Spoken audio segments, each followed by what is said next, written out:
welcome to the March 21st, 2023 regular session of Findlay City Council. Welcome everybody. We will start tonight's meeting with the roll call, followed by the Pledge of Allegiance, and followed by that with a moment of silence. Mr. Ballman? Here. Ms. Frishy? Here. Mr. Greeno? Here. Mr. Hellman? Here. Mr. Niemeyer? Here. Mr. Palmer? Here. Mr. Russell? Here. Mr. Slough? Here. Ms. Warnicki? Here. And Mr. Wopser. Present. Please stand for the Pledge of Allegiance.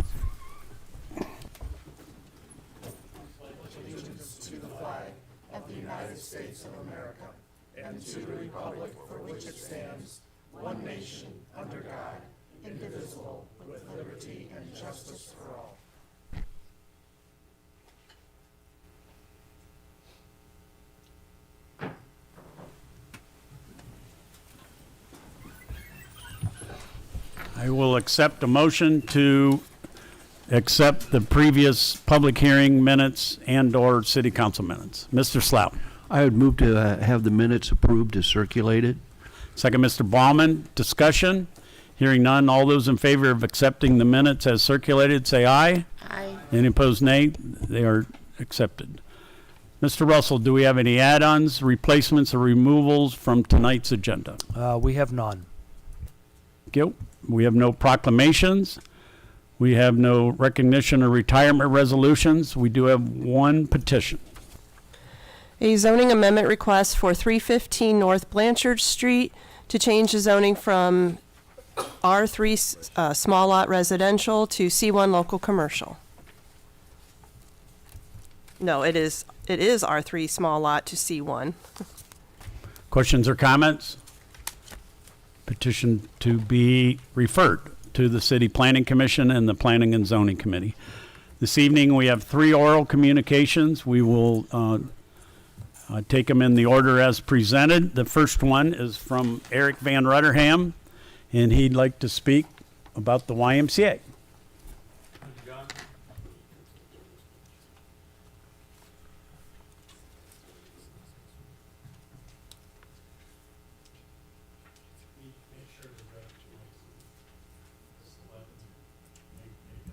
Oh, thank you. Yeah.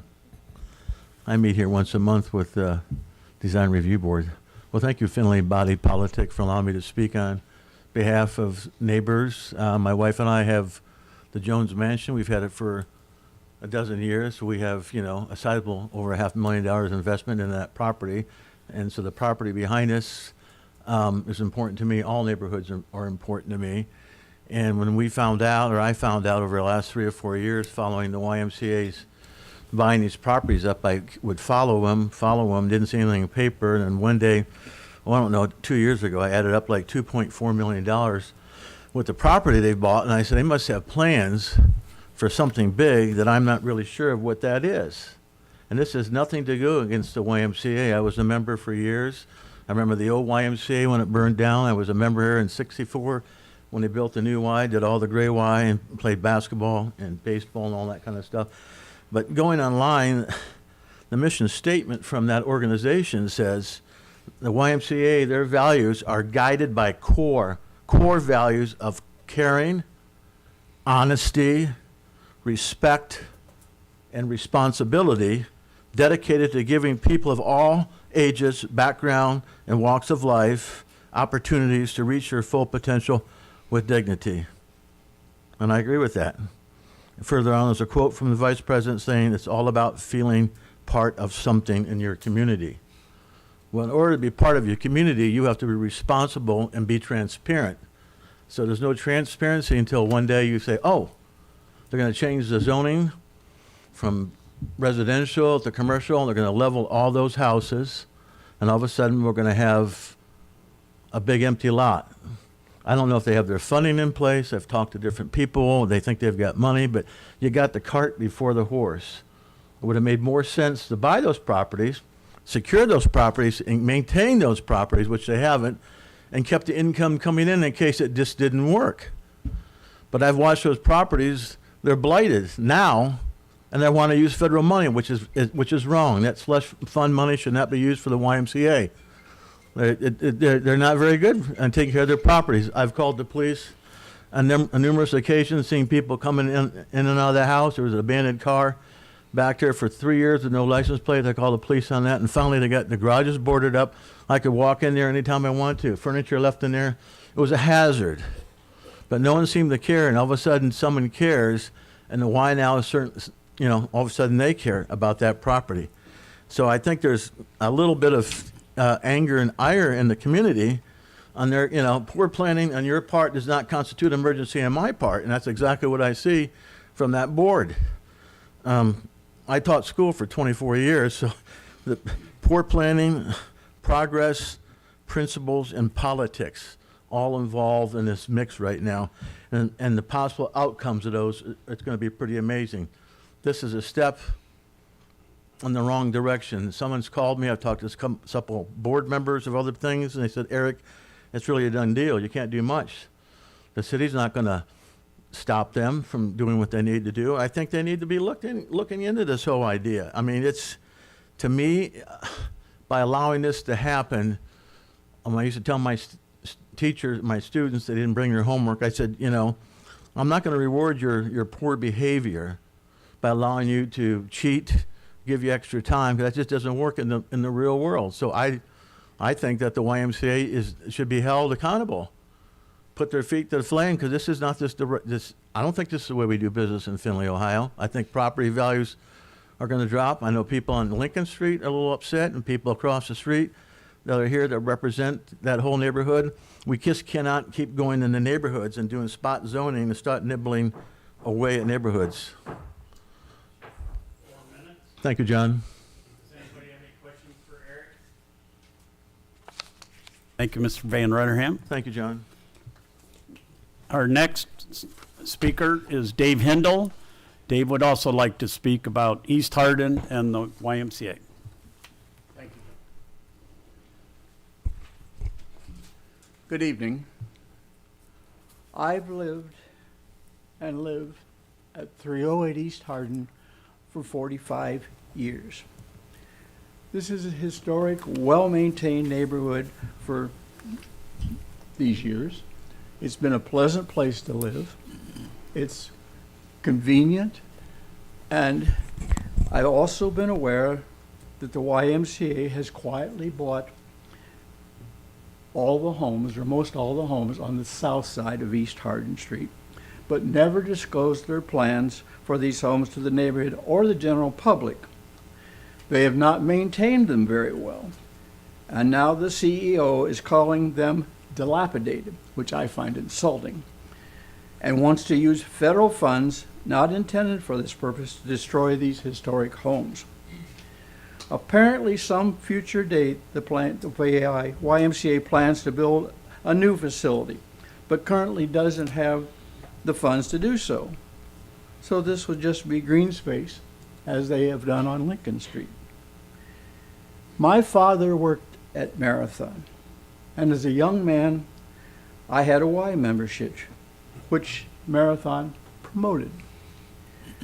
Unfortunately, if you were middle class and you couldn't afford the YMCA, it just didn't happen. And this is still true. It serves the privileged few, or the ones that have financial backing or commercial backing. I just hope that wiser heads will prevail and this historic neighborhood will be saved. Why not repair and upgrade these homes? Supposedly there's a housing shortage that would generate significant income for the YMCA for future plans.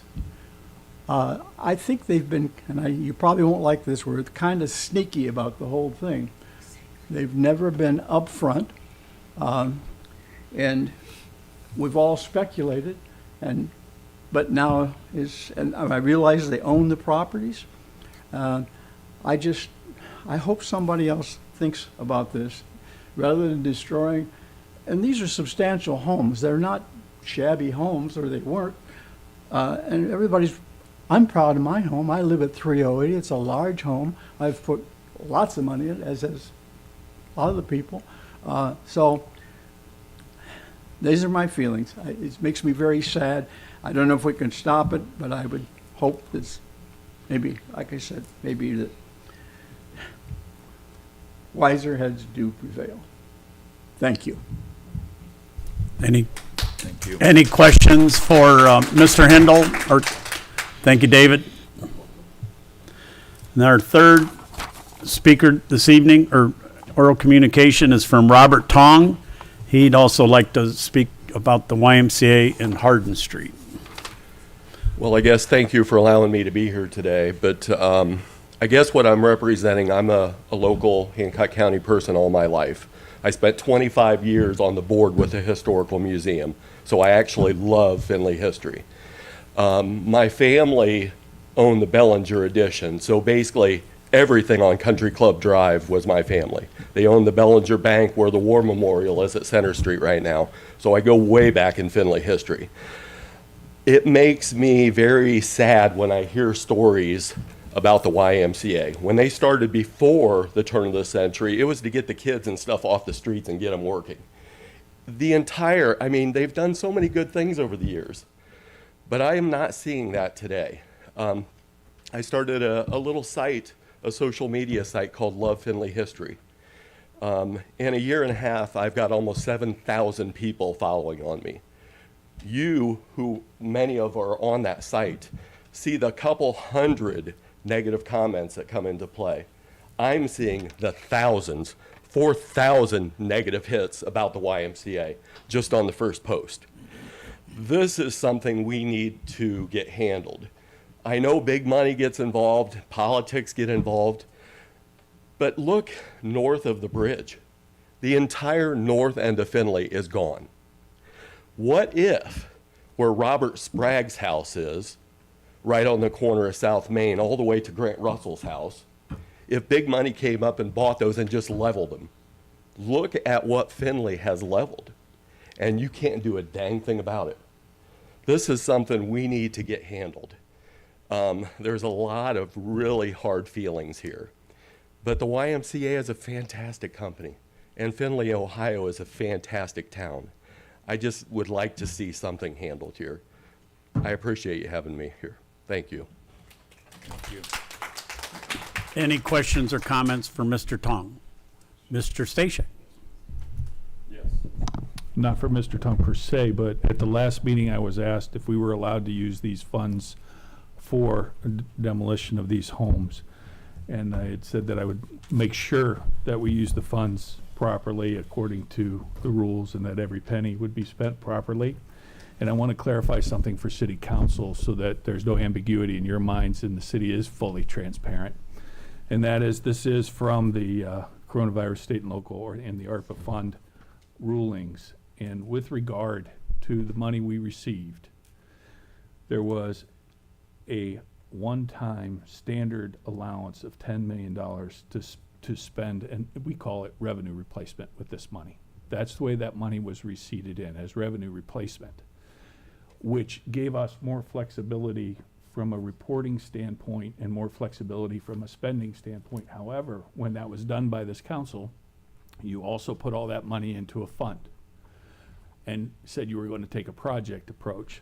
So I guess being fully transparent and taking on the project approach, again, I think you're allowed to do it. You could pass that ordinance and pay for these properties. However, it specifically states on page 20 of this document that improvements to vacant and abandoned properties, including rehabilitation, maintenance, renovation, and remediation of environmental contaminants, demolition, deconstruction, greening vacant lot cleanup, conversation to affordable housing is allowable. But then at the bottom there's a footnote, and it says, please see the final rule for further detail. However, it said, this includes the Treasury's presumption that demolition of vacant or abandoned residential properties that result in a net reduction in occupiable housing units for low and moderate income individuals in an area where the availability of such housing is lower than the need for such housing is ineligible for support with SLFRF funds. So I want to be clear, a lot of comments have been made by the public that they didn't think this was a legal use of the funds. I am not a lawyer, as you all know, but from a fiscal purpose and for auditing purposes, this comment is here and it's valid. However, again, you've receipted that money in as replacement, revenue replacement. So it gives you something to think about in consideration of whether or not you pass that ordinance. Are there any other questions or comments? Mr. Wobser? So, Jim, you've brought this up now, and you've thrown this out in the middle of council. Must have been for a reason. So give us your opinion on what that means. It means what it says, and the reason I brought it up was because Mr. Russell put me on the spot and asked me at the last meeting, and I said I'd do my due diligence, and I've done my due diligence, and I bring those words to you.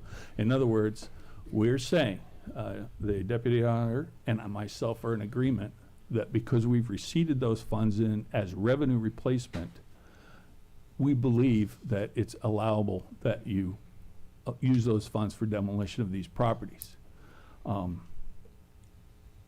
However, if, as Councilperson Warnicki brought up at the last meeting, your understanding was that we were going to follow the rules and not demolish, you have some consideration, because one of the rules is you're not supposed to reduce the housing stock per those words I read a few moments ago, and I'm happy to read them again if you'd like me to.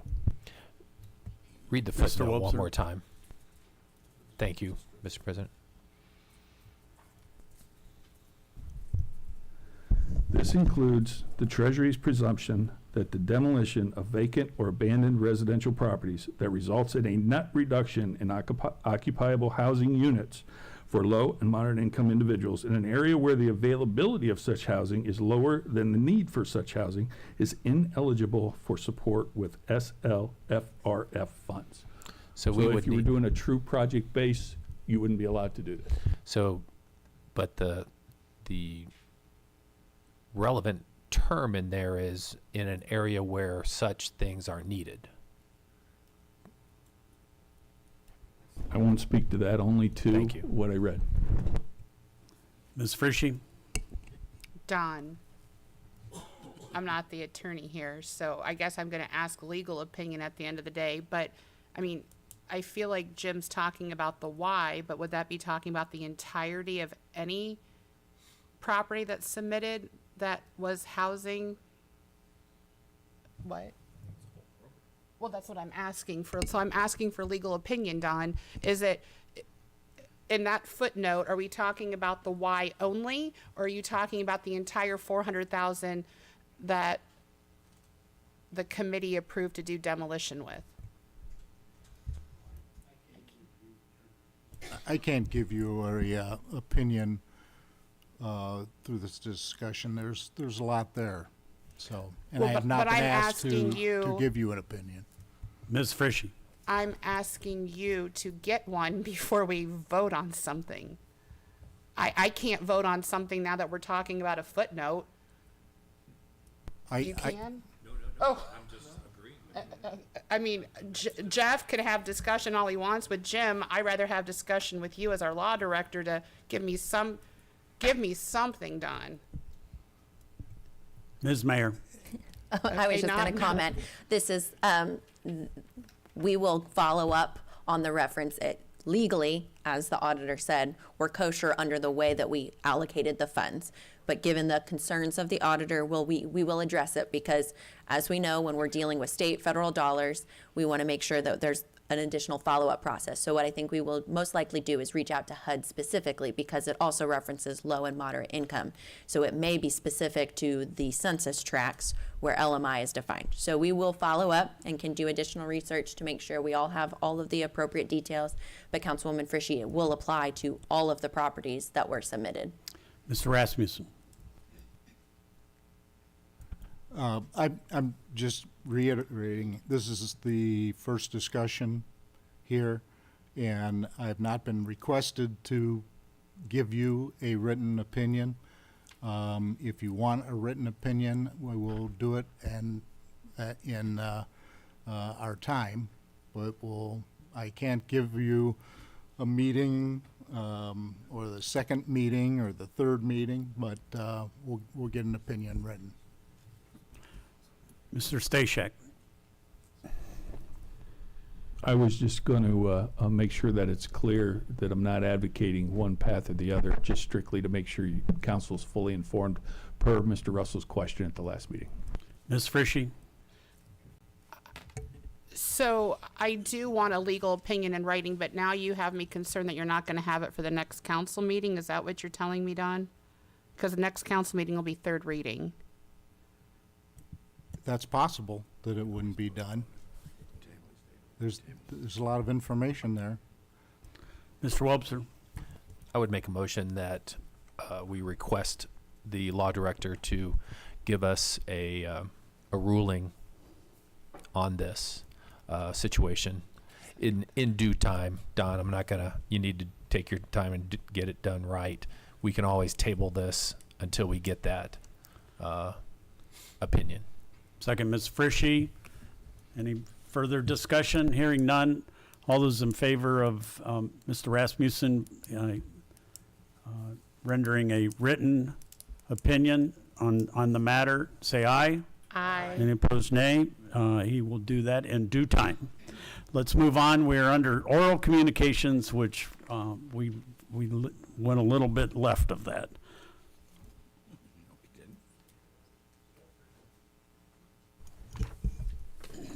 You said oral.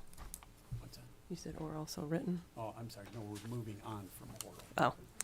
I received an email from the president and principal broker at Coldwell Banker Flag City, Brian Witta, regarding Blanchard River green space.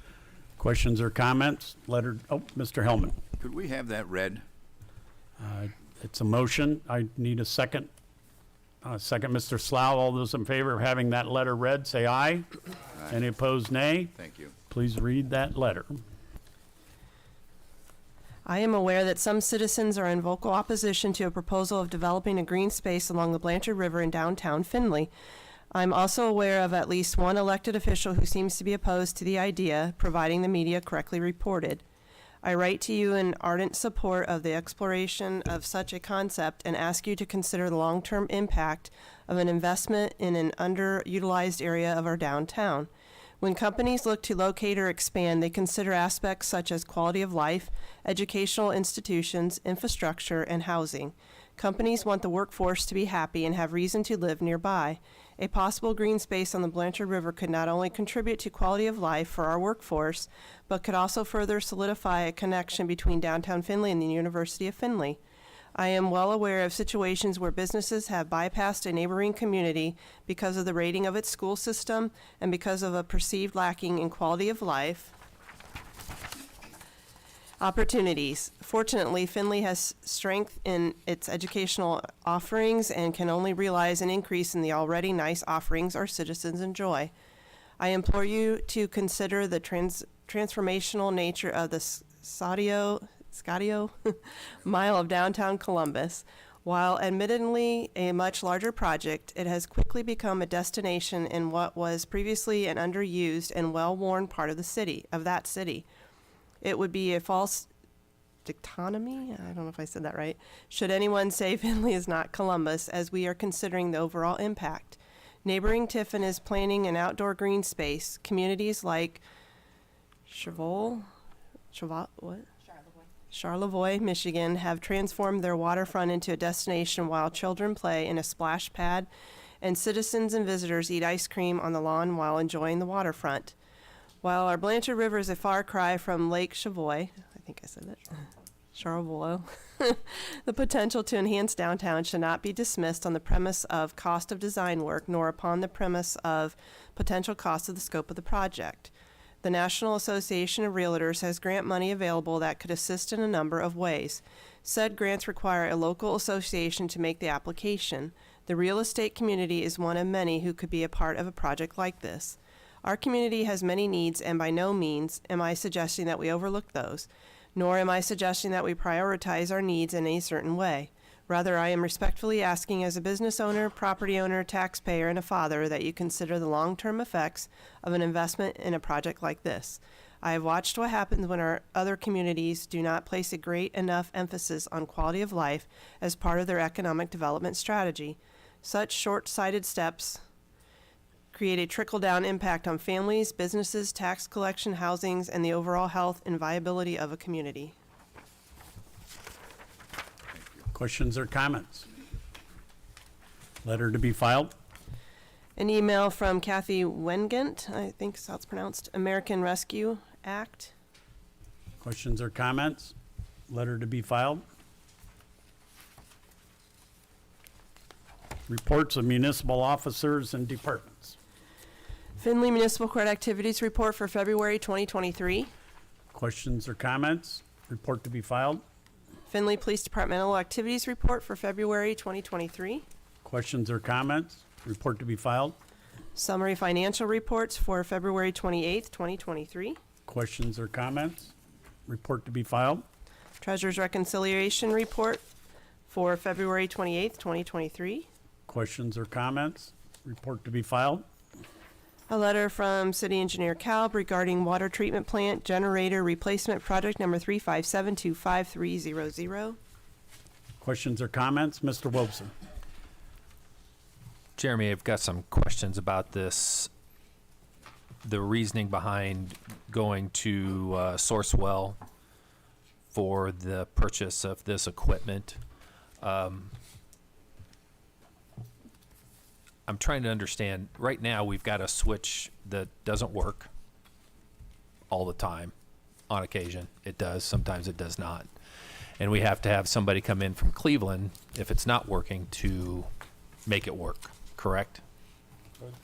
So we have automatic transfer switch at both water pollution and this. Right. So water pollution is where we have the main problem. Okay. So this one, the water treatment plant is more has to do with the generators themselves. The generator And with itself. upgrading to one generator, it also affects the automatic transfer switch. So it's Okay. kind of a complete package. So the point on this one, I'm trying to understand why wouldn't we go out for a competitive bid on this and compare that against Sourcewell as another choice?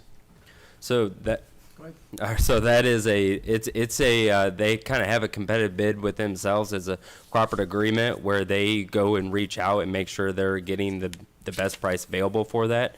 It's another avenue that we have used in the past that we've had legislation that we can use it for these type of bigger purchases. So that way, since it's a like I said, 80 to 95 week lead time, we can get the purchase of the equipment rolling. But it's a more or less a nationwide competitive bid system.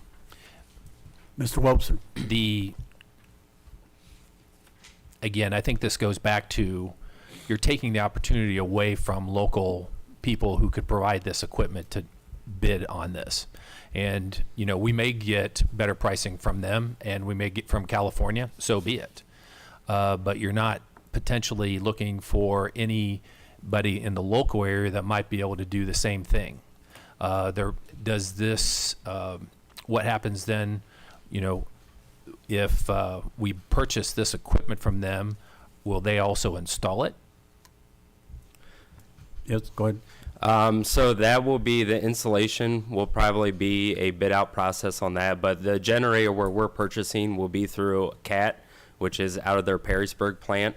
That's with this size generator. That's pretty much where you're going to go is a CAT design or kind of one of those bigger ones. Sure. It is a local, more or less a local area for that where we do have the support for in the future. And the ATS for this size is kind of a larger system where we're using an Eden system that works great with the CAT generators.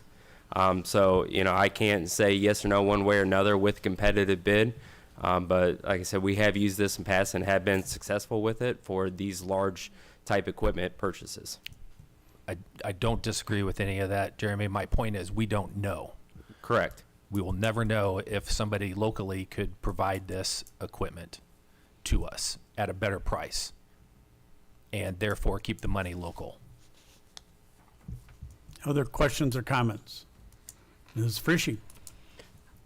I'm not understanding Jeff completely, so I'm going to ask you, Jeremy, what's the difference between this and then when we have contracts with vehicle purchases, like what we recently did, we have the contracts, right, that we can go through state bid to get a new police car or this or that and then we went ahead and used Warner because of the shortage in vehicles. What's the difference between that situation and what he's talking about? Jeremy? So they're pretty similar on that, where that's a state bid contract where they submit a RFP into that. This through the Sourcewell, they have to be part of the Sourcewell group to be included within that pricing. And maybe Jim, you might be able to explain a little bit better than what I can. But it's another avenue or competitive type thing. So it's almost like a state bid, but it's a nationwide one for different types of components.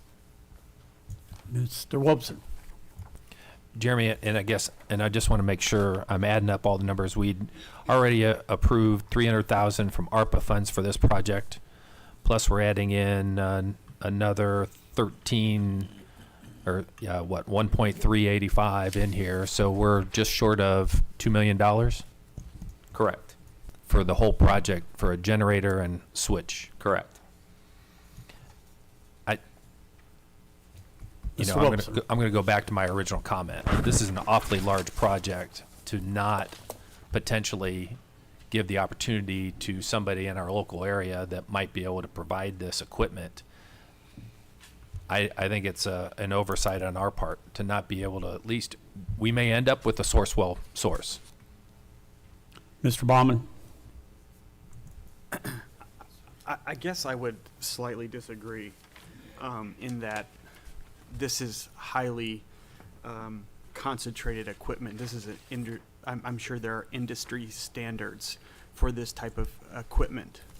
And by purchasing it and getting it from the cat manufacturer, as you mentioned, that's probably the best for us to do, correct? I mean, that's after listening to you, that's kind of my understanding. Jeremy? I would agree with that because that's the route I decided to go with it, but ultimately it's your guys' decision.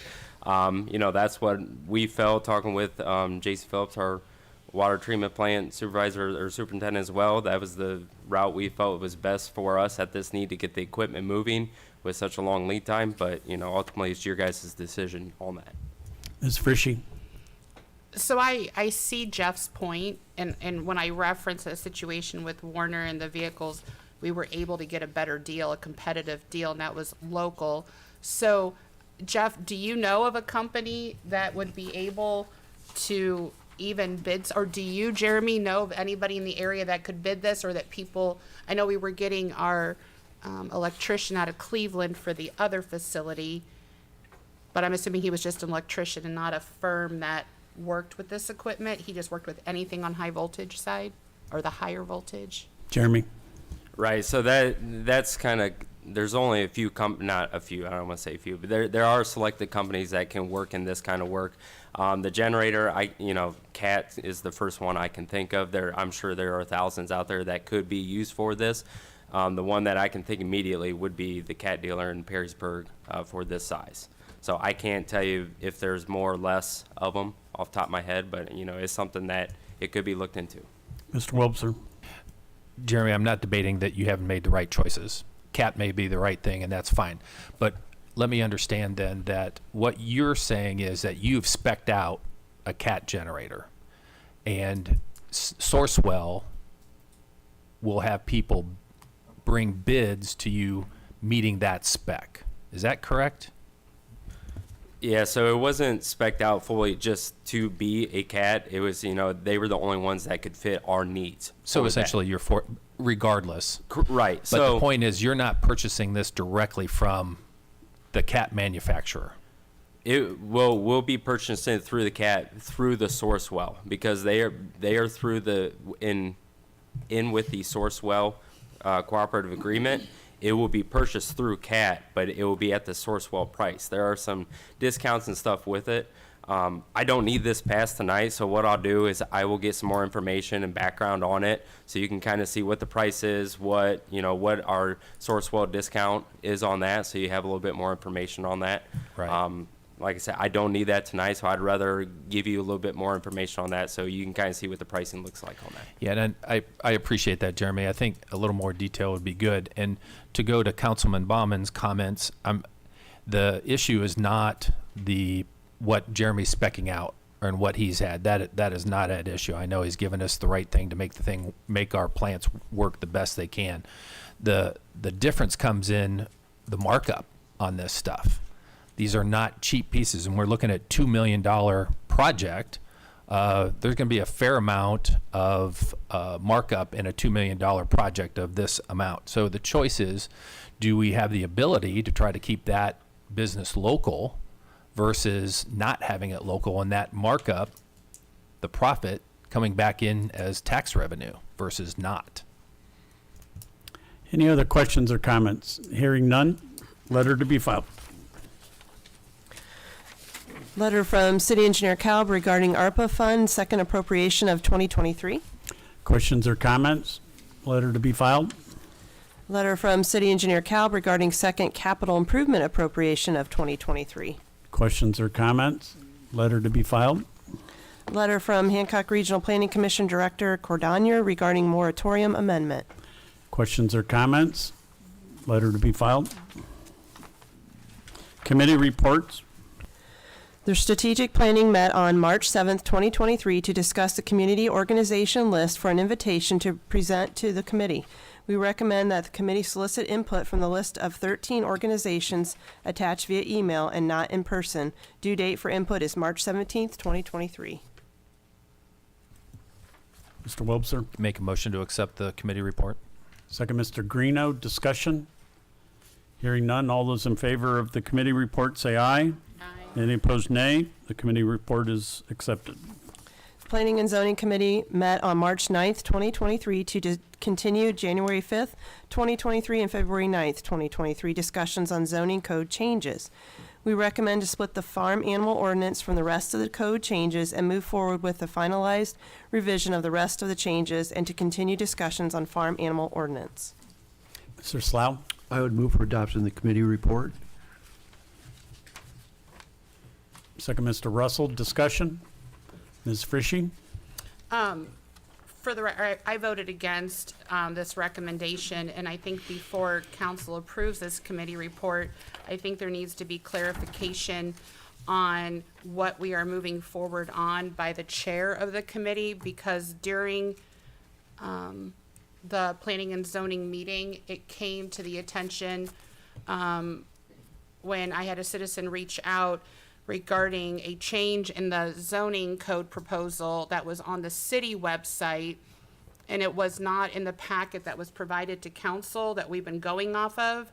So I don't know if they're moving forward with the city website changes or if we're moving forward with the book that's in front of us. So I think there needs to be clarity, especially given to Matt, on this situation. Mr. So Russell. can you, The recommendation from the committee is to move forward with all zoning code changes other than the farm animal section, as has been discussed by the committee over the last handful of months.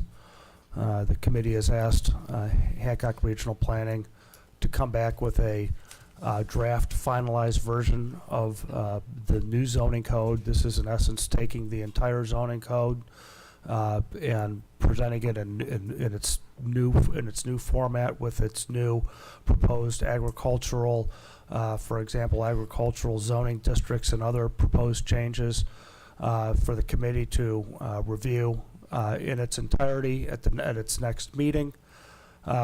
Once again, a process that we've been doing for many months. If the committee would recommend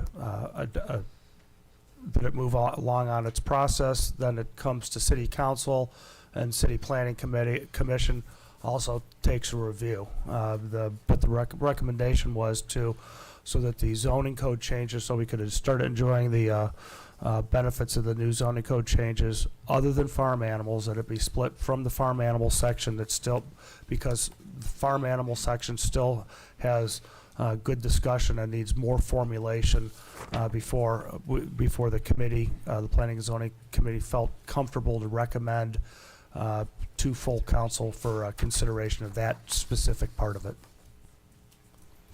Ms. Frisching. so I don't think you answered that question for me.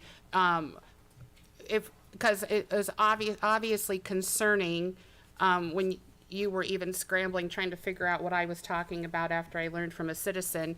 We have two different documents going on, and you're telling me the one that's proposed. Well, the community was proposed one, obviously, that has changes to it. And the 200 and some page document that we've been working through for the last several months is not the same. So to me, it's concerning, are there additional changes in that document that we didn't compare to? And you're telling me we're moving forward and we've been discussing for several months, but again, which version are you moving forward with? Are you moving forward with the public comment one on the city website that does not match what we've been discussing in our meeting? Or are you moving forward with the one that's in our meeting? Mr. Baumann. Mr. President, I would ask that we call the question. Excuse me. Lacking a second. Oh, Mr. Slough? Second. All those in favor of calling the question say aye. Any opposed, nay? Nay. The question has been called. So, 2 nay, right? There was a motion Yep. and a second. Yes. There was a motion and a second to accept the committee report. All those in favor say aye. Any opposed, nay? Nay. The ayes have it. The committee report is adopted. The Appropriations Committee, to whom was referred a request to discuss ordinance 2023-29, first capital improvement appropriation of 2023. We recommend the approval of the 2023 capital plan as presented. Mr. Webster. Make a motion to approve the committee report. Second, Mr. Greeno. Discussion? Hearing none. All those in favor of the committee report say aye. Aye. Any opposed, nay? Committee report is adopted. Legislation. We start with resolutions. Second reading for Resolution 8, 2023. A resolution stating what services the City of Findlay, Ohio will provide to the territory proposed to be annexed to the City of Findlay, Ohio, situated in Allen Township, County of Hancock, State of Ohio, and being a part of the northeast quarter of Section 36, Township 2 North, Range 10 East, a tract of land consisting of 64.941 acres of land, more or less. Mr. Baumann. I make a motion that council's statutory rules be suspended and resolution number 008-2023 be given its third reading. Mr. Slough, second. All those in favor of suspension of the rules say aye if your name is called. Those opposed, nay. Mr. Baumann? Aye. Ms. Frishy? No. Mr. Greeno? Mr. Hellman? No. Mr. Niemeyer? Mr. Palmer? Nay. Mr. Russell? Nay. Mr. Slough? Ms. Warnicki? Nay. Mr. Wobser? Nay. The proposal is not adopted. Mr. Russell. Okay. Oh, Ms. Mayor. So, as you had previously received communication from the attorney Laura Comack regarding this, if you recall, this is simply a resolution stating that if this property is annexed, what services the city of Findlay is willing to provide to it. Under Ohio Revised Code, it can be suspended, and that was requested at the last meeting to be done at this meeting, given that the public hearing with the commissioner is scheduled for April 25th, and per Ohio Revised Code, it should be in their hands 20 days before their public hearing. Our next meeting is on April 4th, therefore Denise, would only have 24 hours following your meeting to get it notarized and appropriately documented into the commissioners for their public meeting. So that is why this was requested. If the body would so reconsider, that would be much appreciated. That documentation was provided to you. This is not accepting the annexation. This is simply stating, as we always do, what services would be provided. Thank you. Mr. Russell. Because I voted in the majority on the call to the question, I have standing to ask for reconsideration of the motion to suspend. Second, Mr. Hellman. All those in favor of reconsideration of the motion to suspend the rules, say aye if your name is called. Those opposed, nay. Ms. Frishy? No. Mr. Greeno? A. Aye. Mr. Hellman? C. Mr. Niemeyer? Mr. Palmer? Aye. Mr. Russell? Aye. Mr. Slough? Ms. Warnicki? Aye. Mr. Wobser? Aye. Mr. Ballman? Aye. The rules of council have been suspended, and the clerk will give this resolution its third reading. Resolution 8, 2023. Mr. Slough. I would move for adoption of Resolution 8-0 or 2022. Second, Mr. Hellman. Discussion? Hearing none. All those in favor of the resolution say aye if your name is called. Those opposed, nay. Mr. Greeno? Aye. Mr. Hellman? Aye. Mr. Niemeyer? Mr. Palmer? Aye. Mr. Russell? Aye. Mr. Slough? Aye. Ms. Warnicki? Aye. Mr. Wobser? Aye. Mr. Ballman? Aye. Ms. Frishy? Aye. And Mr. Greeno. Oh, sorry, Mr. Greeno, you already got one. Did you get everybody? Resolution is adopted.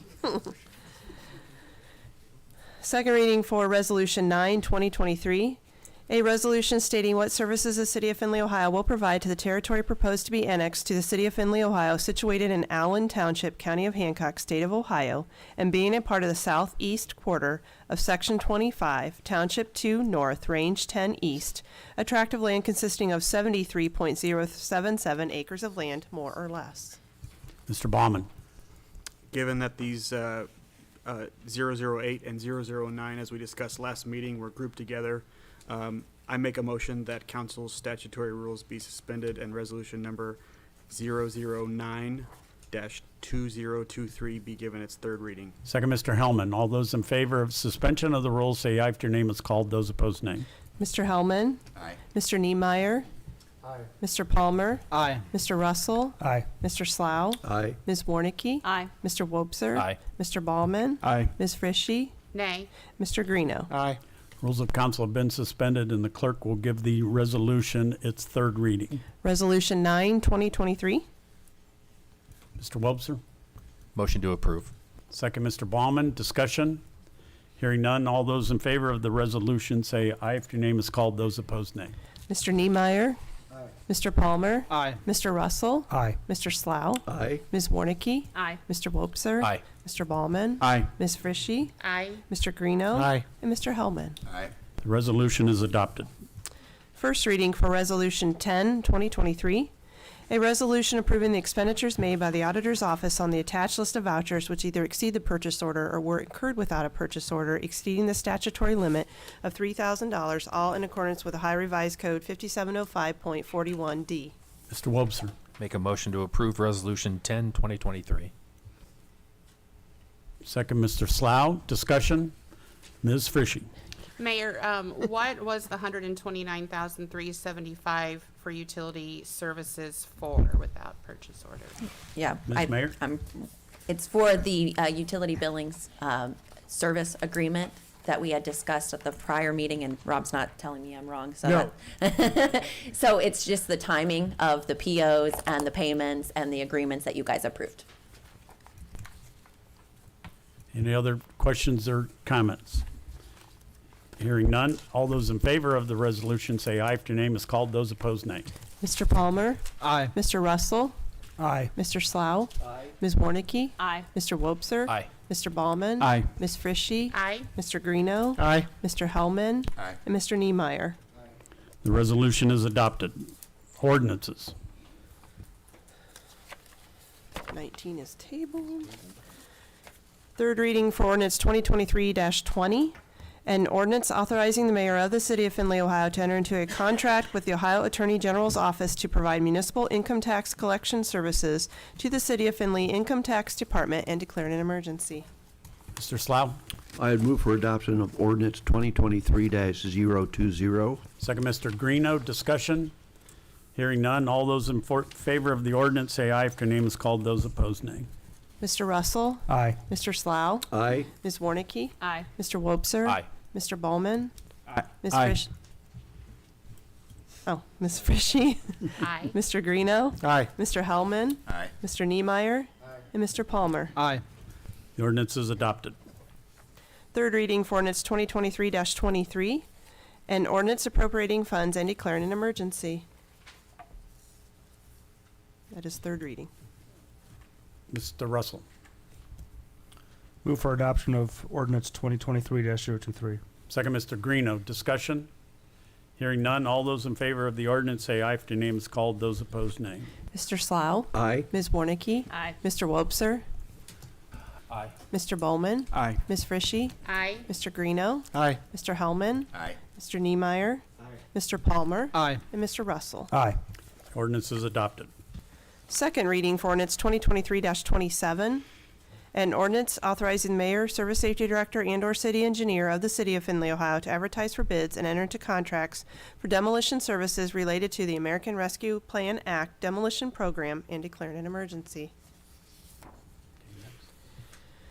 Second reading for ordinance 2023-28, an ordinance authorizing the mayor, service safety director, and/or city engineer of the city of Findlay, Ohio, to enter into a guaranteed maximum price phase amendment number 4 with Klaus Construction Corporation for site, utility, concrete, and final build-out, including finishes, mechanical, electrical, and plumbing of the Strick Center project, and declaring an emergency. Mr. Russell. Per the request in Assistant City Engineer Roush's email to council on Monday, for the reasons he states there, I make a motion to suspend council's statutory rules and give this ordinance its third reading. Second, Mr. Palmer. All those in favor of suspension of the rules say aye. If your name is called, those opposed, nay. Ms. Warnicki, Aye. Mr. Wobser, Aye. Mr. Ballman, Aye. Ms. Frishy, Nay. Mr. Greeno, Aye. Mr. Hellman, Aye. Mr. Niemeyer, Mr. Palmer, Aye. Mr. Russell, Aye. and Mr. Slough. Aye. The rules of council have been suspended, and the clerk will give this ordinance its third reading. Ordinance 2023-28. Mr. Baum. Okay. No, I'm sorry. I thought you. I make a motion for passage of ordinance number 2023-028. Second, Mr. Russell. Discussion? Hearing none. All those in favor of the ordinance say aye. If your name is called, those opposed, nay. Mr. Wobser, Aye. Mr. Ballman, Aye. Ms. Frishy, Aye. Mr. Greeno, Aye. Mr. Hellman, Aye. Mr. Niemeyer, Mr. Palmer, Aye. Mr. Russell, Aye. Mr. Slough, Aye. and Ms. Warnicki. Aye. The ordinance is adopted.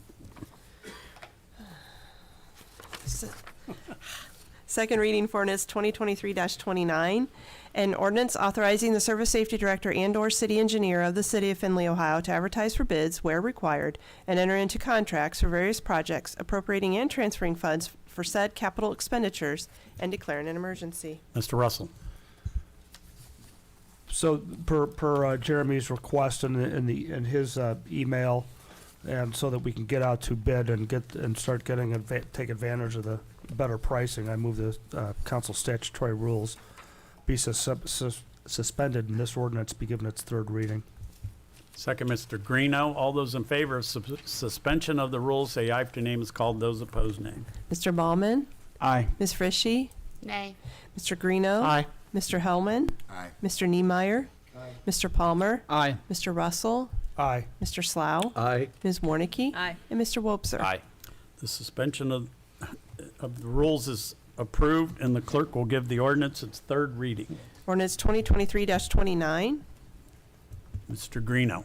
Move for adoption of ordinance number 2023-029. Second, Mr. Hellman. Discussion. Mr. Hellman. I've got a question, Jeremy, on this. When we seem to do this a lot at this time of year, is it possible to get these to us ahead of time so we don't have to rush these through like that? So on this one, what we were doing is we were waiting to get a little bit closer to capital, so that way you guys could see capital first, because these are normal annual projects that we do every year. But I didn't want to have something all this go through before capital went through the proper channels first. So that's why we got the first reading. And a lot of this too is once I bid, then getting letters into council, it kind of depends on that. with this, with the resurfacing, I actually had the contractor call me Friday last week and said, hey, I got 2 crews ready. I can get started as soon as you can get me rolling. So it's kind of, sometimes it works out how the weather and how their scheduling does as well. All right. Any other questions Thank or you. comments? Hearing none, all those in favor of the ordinance say aye after name is called. Those opposed, nay. Ms. Frishy? Aye. Mr. Greeno? Aye. Mr. Hellman? Aye. Mr. Niemeyer? Mr. Palmer? Aye. Mr. Russell? Aye. Mr. Slough? Aye. Ms. Warnicki? Aye. Mr. Wobser? Aye. And Mr. Bowman? Aye. The ordinance is adopted. Second reading for ordinance 2023-30, an ordinance authorizing the mayor, service safety director, and/or city engineer of the city of Findlay, Ohio, to advertise for bids and enter into contracts so that the American Rescue Plan Act funds may be utilized to purchase various items for designated various projects listed below, appropriating and transferring funds thereto, and declaring an emergency.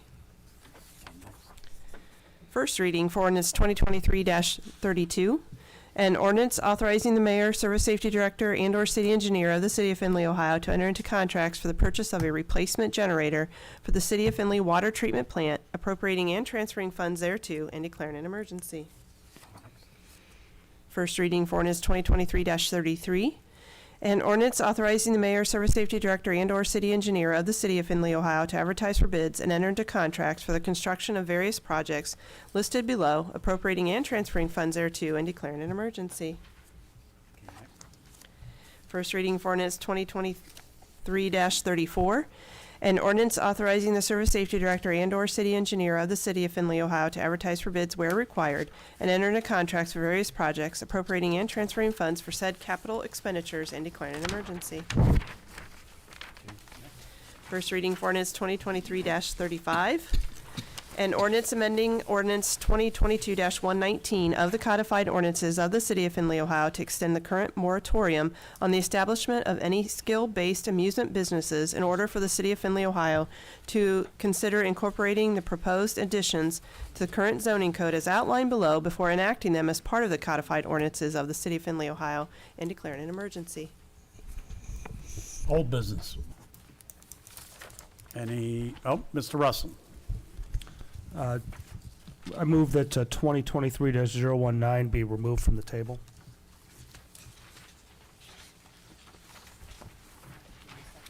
That deserves a second. Mr. Baumann. Is that a second?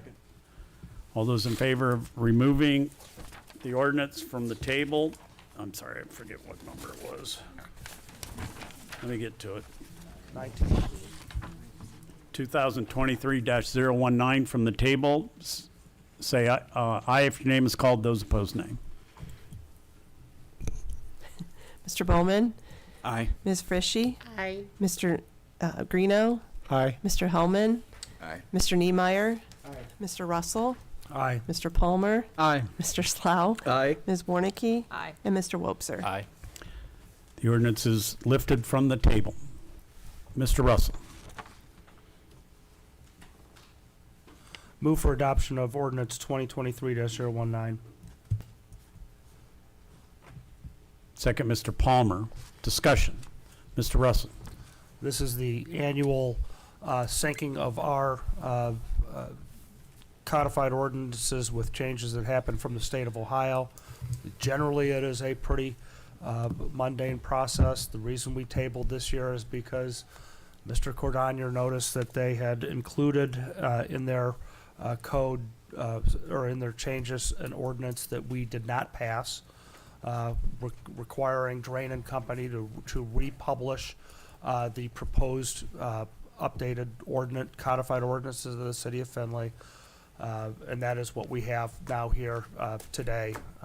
So this is a pretty annually routine process, and one that deserves a positive vote. Other questions or comments? Mr. Wobser. I guess I'm trying to understand then, we tabled this waiting for something to be changed, and it has changed, so has the underlying document been, do we need to amend, I guess? Mr. Russell.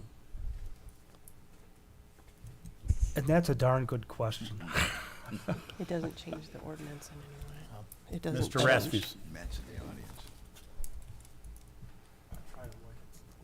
we received ordinance number 2023-019, and this has the new authority. And, you know, replacing the old from before. Other questions or comments? Mayor?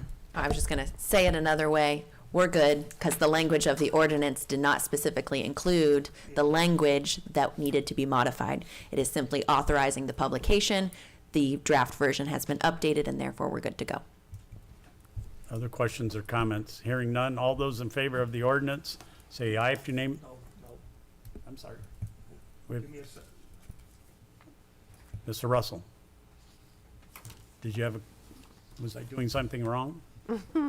No, I'm stalling for time so I can read the ordinance to confirm that exactly that, because it does some talk about some Let me specific. play the Jeopardy theme here real quick, but and we'll give you those. I know this will surprise you, but Yeah, the mayor's correct. and we're Previous good. speakers, I'm going to hold up my gavel and I'm going to. We're good to go. Okay, I'm sorry. Okay, thank you. So back to all those in favor of the ordinance, say aye if your name is called. Those opposed, nay. Ms. Frischi? Aye. Mr. Greeno? Aye. Mr. Hellman? Aye. Mr. Niemeyer? Aye. Mr. Palmer? Aye. Mr. Russell? Aye. Mr. Slough? Aye. Ms. Warnicki? Aye. Mr. Wobser? Aye. And Mr. Bowman? Aye. The ordinance is adopted. Other old business, Ms. Frischi. I have two items. The first one is, I was looking for some follow-up from Jeff. Several months ago, he was talking about wanting to change the bidding process to allow better transparency, and with all his discussion tonight regarding the switch, I'm just wondering where he is with the small 50,000 that he wants to. Still don't have a proposal put together on that. If you're willing to, you've asked twice now, if you want to help me with that, I'd be glad to have your assistance. If you want to do that, that'd be great. And then my next question is for President Harrington. I just need some clarification with regarding calling the question. So what are the rules when somebody can call the question when we're in the middle of a discussion and I'm waiting respectfully for an answer? I'm sorry, I'm not the city's attorney. You'll have to direct your. I'm directing you I'm because sorry, of you'll have to council's direct rules. your question to Mr. Rasmussen for an answer. Thank you. Don, that's on you. What is the question? My question is, when we call the question, what are the rules to be able to call the question when we're in the middle of a discussion and waiting for an answer from somebody else, especially from a person who wasn't even at the committee meeting to call the question? I just need clarification. If I'm out of line asking for questions on the record to be answered, are we allowed to just call the question on one council member and end of the discussion? You can ask to call, somebody can be asked to call the question. You'll have to wait until you're recognized and then discuss it. Can you call the question in the middle of a discussion? I can understand when there's no discussion and there's nobody waiting for an answer and there's no question on the table. I would just Yeah. like to know if there's a question on the table, you can call the question and not answer it according to council's rules and Robert's rules of regs. That's all I need. Okay, I'll get you that answer with your other. I love legal opinions. If you opinion. can get that in writing, that'd be Okay. great.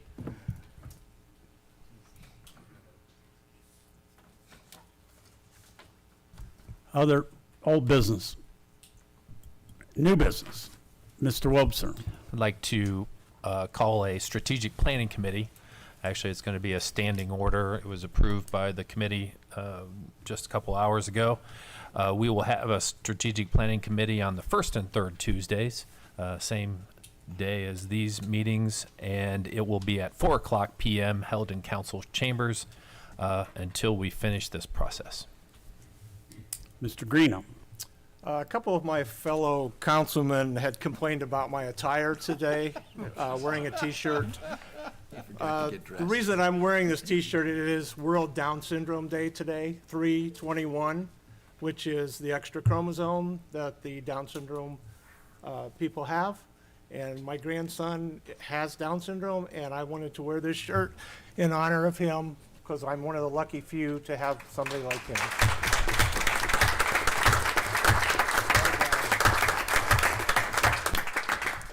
Well done.